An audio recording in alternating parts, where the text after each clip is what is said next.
Nah, para pemirsa yang saya hormati, di sini juga hadir beberapa, tadi ada Mas Ken Sanada dari Kediri, terus Mas Purwanto, dan di ujung sana Pak Basuki yang dari Solo Tigo. Rahayu Pak Basuki. Barangkali ada yang mau ditanyakan untuk Romo Wiku, kita persilakan. Terima kasih. Nama saya Basuki dari Salatiga, yang mana kita tadi mau bertanya apa yang saya tanyakan, yang sudah saya konsep, sudah diutarakan oleh Romo Wiku. Hanya tinggal satu yang belum, itu saya menanyakan pada Romo Wiku masalah kalender Jawa. Itu sudah ditemukan dari awal, itu tahun berapa hingga sekarang ini, sebagai tanda kalender itu kalender apa? Terima kasih Romo. Rahayu. Rahayu Pak Basuki. Monggo Romo dijelaskan nih pertanyaan dari Pak Basuki tadi. Oh, terima kasih pertanyaan Romo Basuki, di mana kalau kita menilik dari kehidupan spiritual leluhur kita tidak salah untuk mengangkat tentang kalender. Yang kita kenal sekarang adalah kalender Masehi, ya, dan kalender-kalender yang lain. Tetapi sebetulnya orang Jawa, leluhur Jawa itu sudah mengenal kalender. Perlu saya jelaskan, kalender yang pertama yaitu tahun Kali Yoga.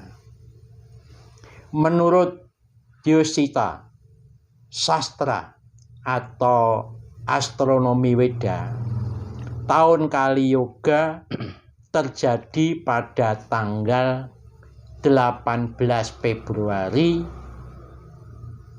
3102 sebelum Masehi. Jadi kalau sekarang ditambah 2000-an. Jadi kalau sampai sekarang itu berarti kalender tahun Kali Yoga itu sudah berusia 5000 tahun lebih. Dalam catatan ahli sejarah tentang kalender, tanda-tanda tahun Kali Yoga menurut kitab Surya Siddhanta pada tanggal 18 Februari 3102, kedudukan planet menjadi satu garis lurus. Jadi matahari, bumi, Jupiter sampai dengan Pluto itu satu garis lurus. Maka hari itu disebut sebagai hari nol. Itu terjadi pada tanggal 18 Februari 3102. Yang kedua, Aryabhata, ahli astronomi India, perhitungan waktu tahun Kali Yoga dimulai saat matahari terbit. Jadi kalau Masehi sekarang ini kan dimulai dari jam 12 malam. Tetapi kalender Kali Yoga itu setiap matahari terbit itu baru dimulai perhitungan hari. Bukan tengah malam seperti perhitungan tahun Masehi. Yang ketiga, menurut kitab Bhagavata Purana buku 12 bab 2 sloka 33, zaman Kali Yoga mulai bersamaan dengan saat Sri Krishna mengakhiri kehadirannya di dunia ini. Berarti pada waktu itu Sri Krishna itu turun ke dunia untuk menyelamatkan dunia. beliau kembali ke Swargaloka. Pada waktu kembali inilah perhitungan tahun Kali Yoga dimulai. B. Bertepatan pada hari kembalinya Krishna, Sri Krishna ke dunia spiritual, pada hari itu pula pengaruh zaman Kali Yoga dimulai. Yang keempat, umur tahun Kali Yoga Saka kuno, awal tahun Kali Yoga 18 Februari 3102 sebelum Masehi. Kalau sekarang pada catatan saya itu pada tahun 2018 itu sudah berusia 5120 tahun. Itulah perhitungan Kali Yoga, zaman tahun kalender Kali Yoga. Nah, Kali Yoga ini kemudian dilanjutkan dengan kalender yang ada di Bali. Jadi kalender Bali itu dimulai pada tahun 78 di mana Aji Saka memerintah di Pulau Jawa ini. Itulah yang dapat saya sampaikan tentang kalender tahun Jawa kuno. Berarti bukan yang dipakai sekarang. Terima kasih Romo Wiku Satya Dharma Telaga. Dengan tadi ya Pak Basuki ya jawaban dari Romo Wiku. Mas Purwanto sama Mas Ken ada pertanyaan untuk Romo Wiku? Belum. Mas Pur? Nah, ada pertanyaan dari Mas Ken dan Mas Purwanto. Para pemirsa yang saya hormati, semakin jelas nih ya bahwasanya kata agama Hindu atau label agama Hindu ini baru dimunculkan oleh Depak ya, waktu itu Menteri Agama. Jadi yang memunculkan bukan tokoh-tokoh kita. Karena pada waktu itu barangkali pemikiran dari Menteri Agama yang ada waktu itu kalau dimunculkan agama Tirta atau dimunculkan agama Dharma itu memang di dunia nggak ada agama Dharma tadi. Yang ada pada waktu itu di agama di dunia yang dikenal adalah agama Islam, Kristen, Katolik, Hindu ya. Hindu dari tanah India. Terus Buddha. Sehingga hanya dari konsep pemikiran Menteri Agama pada waktu itulah yang menjadikan nama agama asli kita, agama asli leluhur kita ini tidak diakui. Hanya karena di dunia tidak ada kata agama Dharma atau agama Budi atau agama Sanatana Dharma atau agama Tirta. Memang benar yang dikatakan Romo Wiku tadi di berbagai serat-serat kuno itu tidak ada kata Hindu, tidak ada. Barangkali yang para pemirsa sampai sekarang ini paham ya, umpamanya Bhinneka Tunggal Ika Tanhana Dharma Mangra. Jadi kata Dharma yang muncul pada waktu itu. Mulai zaman Majapahit dan tidak ada kata Hindu. Sehingga pada waktu itu seperti yang disampaikan Romo Wiku tadi, para tokoh-tokoh kita pada waktu itu sebenarnya nggak sepaham, tapi terpaksa menyetujui. Jadi dipaksa halus untuk menyetujui walaupun tidak sepaham. Mudah-mudahan dengan kehendak alam juga, hal ini kita jelaskan pada para pemirsa, bangsa ini semakin tercerahkan. Akhirnya bangsa ini menjadi tahu.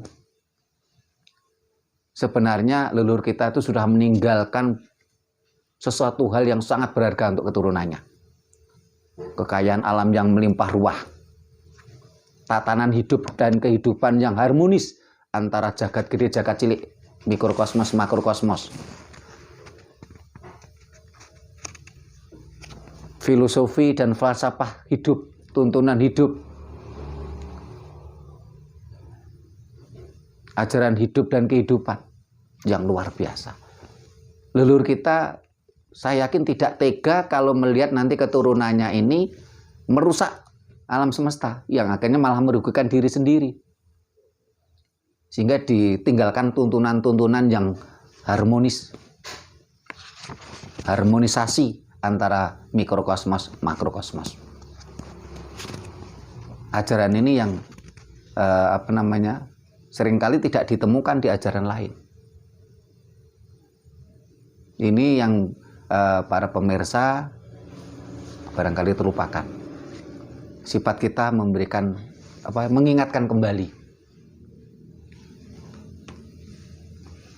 Bahkan dari apa yang disampaikan Romo Wiku tadi, ajaran asing tuh masuk itu setelah itu gitu.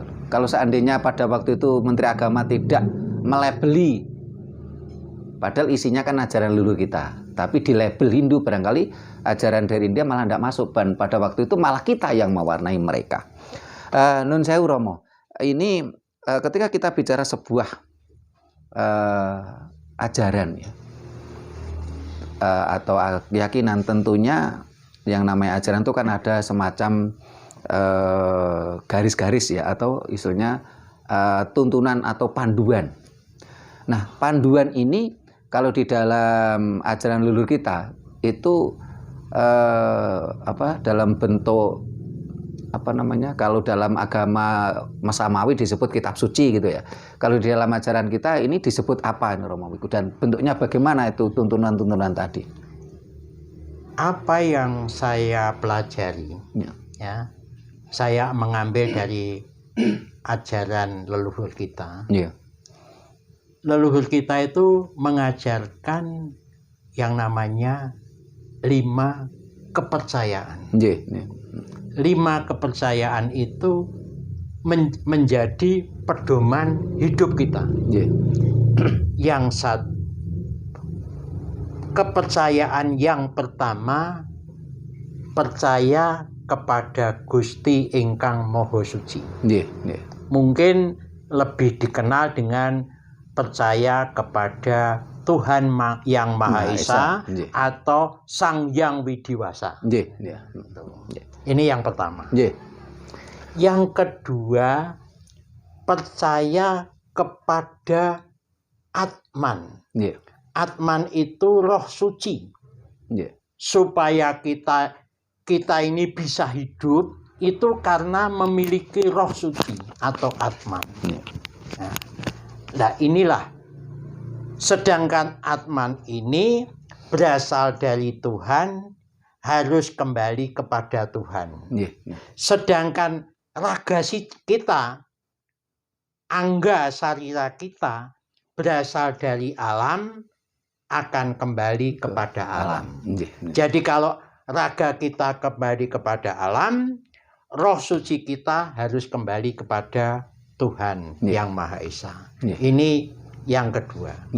Kemudian ajaran yang ketiga, kepercayaan yang ketiga dari leluhur kita ini adalah percaya kepada karma pala.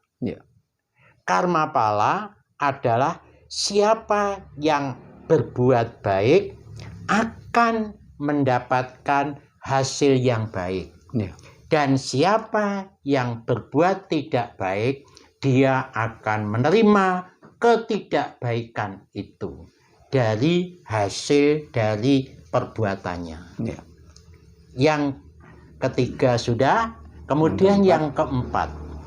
Yang keempat adalah yang namanya samsara atau punarbawa. Punarbawa, sebelum kita ini mencapai moksa, kembali kepada asalnya, Tuhan tidak akan memasukkan Atman kita kepada neraka, itu tidak. Tetapi diberi kesempatan untuk hidup kembali, memperbaiki karma-karma kita yang kurang sempurna. Jadi samsara ini adalah kehidupan kembali agar hidup kita lebih sempurna. Kemudian yang terakhir, yang kelima, ajaran leluhur kita ini adalah mencapai moksa. Dari kehidupan kita ini semuanya ini diharapkan bisa kembali kepada asalnya. Kalau kita berasal dari Tuhan, berasal dari Sang Hyang Widiwasa, berasal dari Gusti Kang Moho Suci, kita harus kembali kepada beliau. Inilah 5 ajaran yang wajib yang dilaksanakan oleh leluhur kita sebagai pedoman hidup di dalam kehidupan ini. Terima kasih Romo Wiku. Ketika kita bincang-bincang tadi dengan tema munculnya, kapan munculnya kata agama Hindu. Kata Hindu tadi sudah terjawabkan oleh Romo Wiku dengan penjelasannya yang sudah luar biasa, gamblang tadi. Nah, ada satu hal yang kadang-kadang kita terlupakan, Romo, yaitu kata agama itu sendiri. Karena apa? Karena saat ini banyak generasi muda kita nggak paham apa makna agama tadi. Kalau di dalam bahasa Jawa kuno, agama itu artinya aturan. Sehingga di dalam berbagai serat kuno disebutnya Gomo Budi, negara kertagama, asmaragama. Gama itu adalah aturan. Gomo Budi berarti aturan soal budi, soal dharma. Negara kertagama, negara yang makmur dan beraturan. Negara itu ya negara, kerta itu adalah makmur, gama itu adalah semuanya berjalan dengan teratur. Penduduknya disiplin. Tatanannya baik, nah, aturannya baik. Nah, asmaragama. Ini yang berkali-kali saya janjikan ke pemirsa untuk saya bedah itu asmaragama apa, tapi belum sempat. Asmaragama adalah aturan bermain asmara. Untuk memunculkan generasi yang berkualitas. Ini yang berbeda dengan Kama Sutra.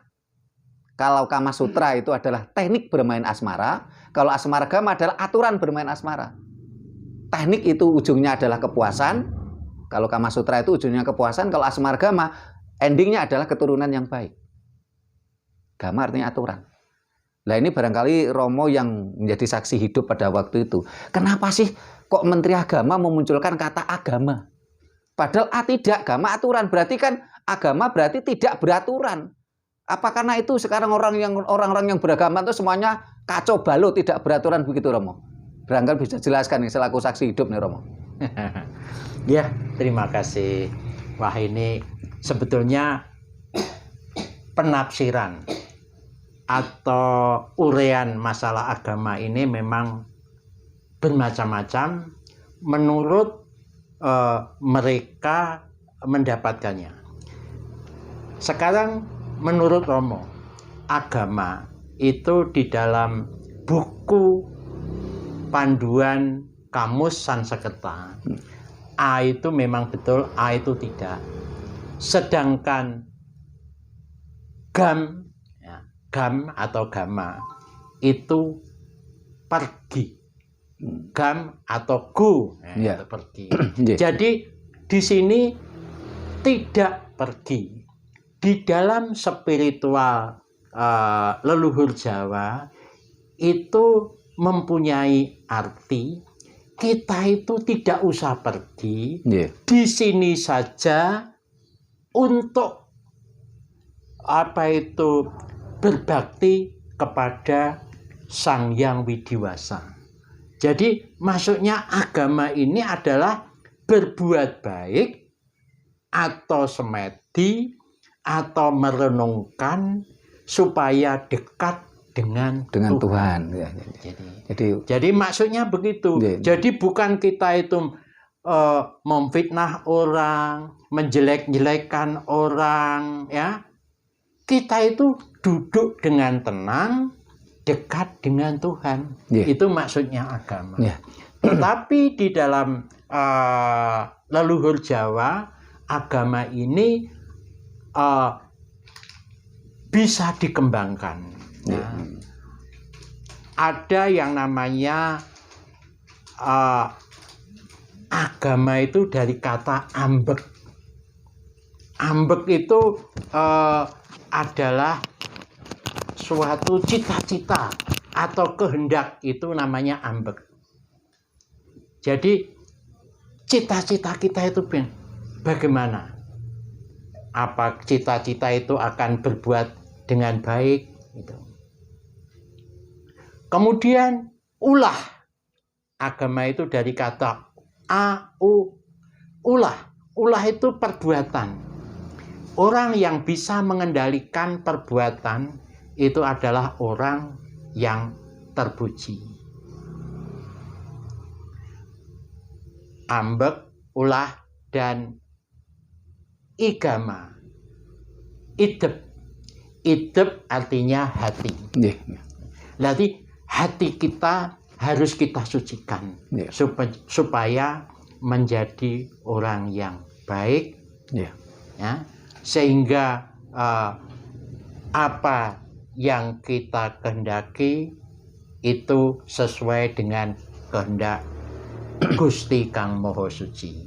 Jadi ambek, ulah, dan idep, itulah rumusan tentang agama menurut leluhur Jawa. Terima kasih Romo. Kalau yang dijelaskan Romo tadi sedikit banyak ini selaras. Jadi agama diartikan sesuatu yang tenang, ya, misalnya tidak pergi kemana-mana tetapi selalu berusaha mendekat kepada Tuhan, kan memang sesuatu yang selalu yang sebuah tuntunan. Ini kan tuntunan toh Romo, itu tuntunan kepada Tuhan. Ini hampir sama yang disampaikan Romo tadi, seperti yang saya pelajari tadi di dalam bahasa Jawa kuno, agama itu artinya tuntunan. Seperti halnya banyak di bahasa Batak yang pernah kita bahas, ugamo Batak, Nah, itu pun juga aturan. Nah, saya juga heran nih, kenapa kok Menteri Agama pada waktu itu memunculkan kata agama. Memang kalau yang pernah saya baca di buku-buku sekolah ketika kita pernah sekolah itu dari bahasa Latin. Gama artinya kacau. Tidak. Berarti agama tidak kacau.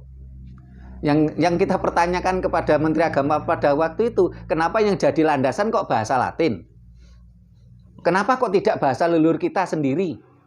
Yang gama artinya aturan, tuntunan. Ini ada pertanyaan untuk Pak Tri saja. Wah, gimana? Kalau begitu mungkin berarti kita ini diagamakan selama mulainya terbentuknya kabinet Kementerian Agama tersebut. Mulai dari situ. Ya betul Mas, kan barangkali seperti itu kan, kita kan sama-sama belum lahir pada waktu itu. Tapi kalau kita baca-baca di sejarah, terus kesaksian saksi hidup Romo tadi, namanya seperti itu. Jadi dulu itu kita masyarakat, ya, warga negara Indonesia itu memang seperti dipaksa secara halus untuk diagamakan gitu lah. Dan sesuai dengan yang dipilih oleh pemerintah pada waktu itu, supaya secara politik pemerintah waktu itu bisa mempengaruhi, bisa memegang, bisa mengendalikan warga negara kita cukup dengan satu pimpinan agama. Ini saya coba telusuri juga, kabinet pada masa itu banyak sekali memang. Mulai dari pembentukan awalnya 3 Januari 1946 itu kabinet itu terbentuk. Memang banyak sekali. Di data tadi ditemukan siapa menteri agamanya itu, Mas Ken? Yang mulai pertama kali. Yang tahun 59 itu, Bro? Ada. Ada di sini 49, 53. Yang 59. 50, ini 57, ini ada 59. Ya, menterinya? Kiai Haji M. Wahid. Nah, ini. Wahab. Oh, Wahab, ya. Terus kalau yang tahun 69? Ada juga 69 nih, 68. Mungkin di tahun 68. Ya, Di tahun 68 Kiai Haji Muhammad Dahlan. Ya itu udah kalau munculnya Undang-Undang Nomor 1 tahun 69 itu yang Muhammad Dahlan itu barangkali yang yang menurut Pangeran Lalu Satria Wangsa dari Kesultanan Pejangge itu mulai diberlakukannya Undang-Undang Nomor 1 Tahun 69 oleh Orde Baru, sehingga warga negara kita istilahnya dipaksa secara halus, secara masif untuk beragama supaya mudah untuk dikendalikan. Walaupun di Pancasila tidak ada yang mengamanatkan agama, karena agama adalah ranah pribadi, ranah privasi, bukan ranah publik. Ya. Sehingga sebenarnya sudah betul Bung Karno itu dengan Pancasilanya. Karena kalau agama itu ranah privasi, tidak perlu dibawa ke publik. Kenapa? Kalau dibawa ke publik terjadi konflik. Jangankan beda rumah, satu rumah saja keyakinan kadang-kadang beda loh. Walaupun KTP-nya agamanya sama, keyakinannya bisa beda. Itulah keyakinan itu ranah privasi. Sehingga jangan heran saat ini agamanya sama aja bisa konflik. Sehingga seharusnya konsep Soekarno itu lebih hebat sebenarnya. Sehingga kita sangat berharap mudah-mudahan bangsa ini semakin tercerahkan, nanti akan munculnya sebuah gerakan supaya dihapus itu undang-undang pemberlakuan agama tadi. Kita kembalikan agama ke ranah yang suci, ranah pribadi, jangan dibawa ke ranah publik. Karena kalau dibawa ke ranah publik otomatis akan terjadi perdebatan, itu pasti. Sehingga kita betul-betul kembali ke Undang-Undang Dasar 45 yang asli, kembali ke Pancasila yang murni. Ya, sehingga kita berbangsa dan bernegara. Ini tidak perlu bertanya apa agama Anda, tidak perlu. Tapi kalau Anda pencuri, ya Anda kriminal. Tidak perlu kita tanya agamanya apa. Nah, demikian tadi para pemirsa yang saya hormati, sekilas bincang-bincang kita sama Romo Wiku Satya Dharma Telaga. Ini kita di kediaman beliau di Kota Solotigo. Bila mana ada mohon maaf Romo, sebelum saya tutup barangkali ada yang disampaikan untuk para pemirsa. Ya, terima kasih. Saya akan menambah yang sedikit terkait dengan munculnya agama Hindu ini tadi, ya. Romo. Perlu saya tambah sedikit untuk memperjelas tentang agama leluhur kita. Jadi ini memang perlu diketahui oleh generasi muda. Sekarang mungkin ada pertanyaan begini. Benarkah agama Hindu itu dari India? Dalam benak saya, ini perlu saya munculkan. Kalau itu benar, ya, kapan dan siapa misionaris India datang ke pelosok-pelosok Nusantara? Jadi, kalau memang agama Hindu India datang ke Nusantara, itu siapa tokohnya? Pasti kalau ada tokohnya, baru kita percaya. Sehingga semua ajaran asli Nusantara, termasuk ajaran leluhur Jawa, ribuan situs juga kerajaan pra-Islam disebut dari India. Ini yang perlu kita luruskan. Perhatikan sekarang. Asal usul agama di India, kita bicara di India dulu, dimulai masuknya bangsa Arya atau Saka yang membawa ribuan yang perubahan yang sangat besar dalam tata kehidupan masyarakat India sejak 3102 Masehi sampai 1300 sebelum Masehi. Jadi India itu dulu belum berkembang agama. Setelah bangsa Arya datang ke India, baru muncul suatu agama. Nah sekarang bangsa Arya bukanlah penghuni pertama India, dan peradaban Harappa Dravida ada jauh sebelum kedatangan bangsa Arya. Jadi di India itu penduduknya namanya Dravida. Setelah datang bangsa Arya baru mengalami perkembangan. Yang ketiga, perubahan di India terjadi karena bangsa Arya melakukan integrasi kebudayaan dengan bangsa asli India, yaitu bangsa Dravida. Bangsa Arya mulai menulis kitab suci Caturveda. Jadi yang menulis kitab suci Caturveda itu bangsa Arya.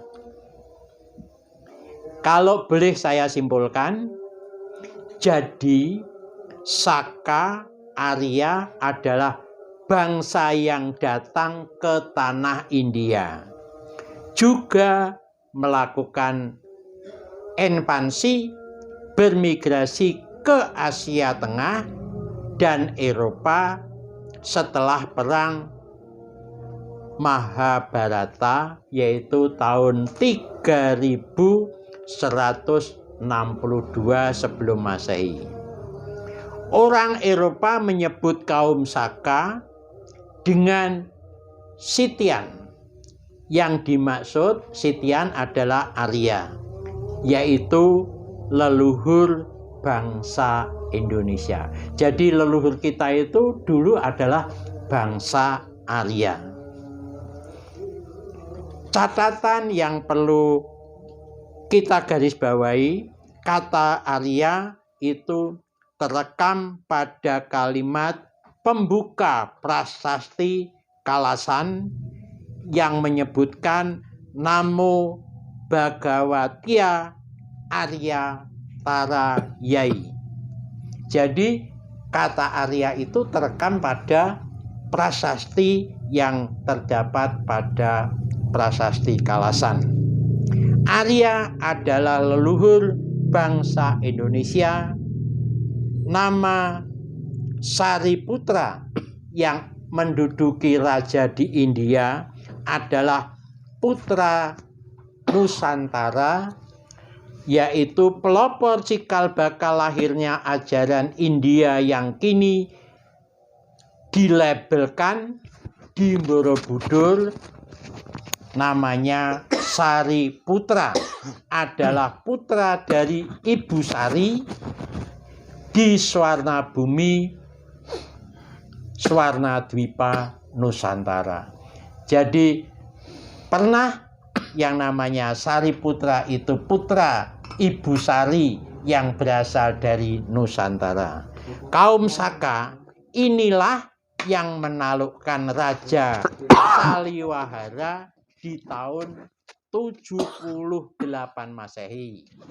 Di figura relief dasar Borobudur pada panel nomor 43 di tepi figura terbaca Maesakya.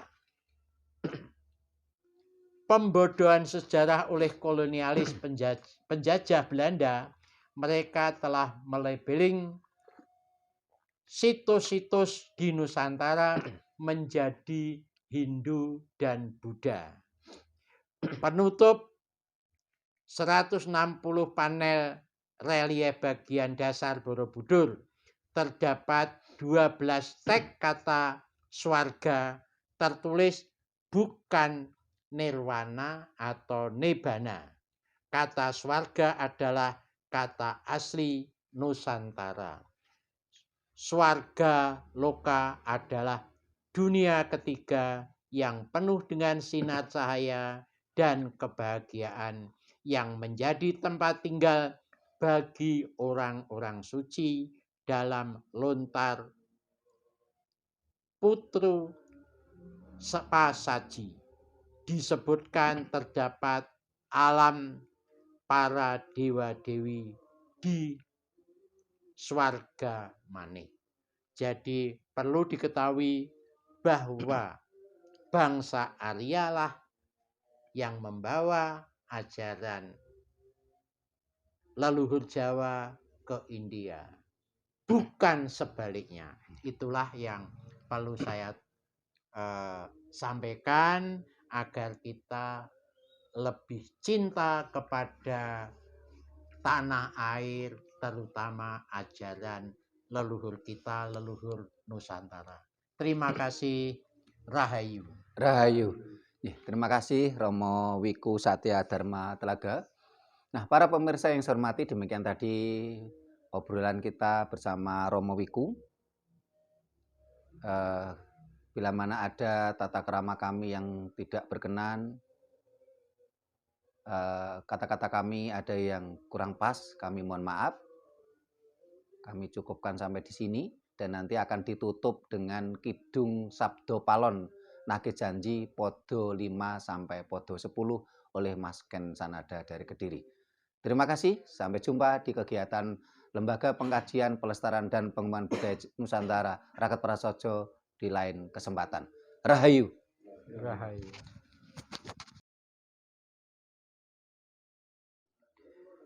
Dadya kiri sing progesan sami kesandung wae nemai lena mangkya wujuding tadine udan barat angin gung kayu gengrebah blabah sami kali-kali do bena ngekirisi estu kadya benaning samudra kang tinerak datan bisa nanggulangi larut amblas miang sirna tanda ingkang luwih ngegirisi alun samya munggah ing daratan angrisik tepis wiringe karya ketering kalbu ingkang dumunung ing kanan kering kayu-kayu keh kendang padha sirna larut sela ageng samya brasta kumulundung kabalabak katut keli humluduk swaranira sakataing arti agung sami ngekirisi hurufing dahana kumaleger suarane mutah lahar miang watu amblabar ngelepi kanan kering nrajang wana lan desa manungsa keh lampus kebo sapi guse samya raja kaya datan wonten ingkang keri tano manggya puliha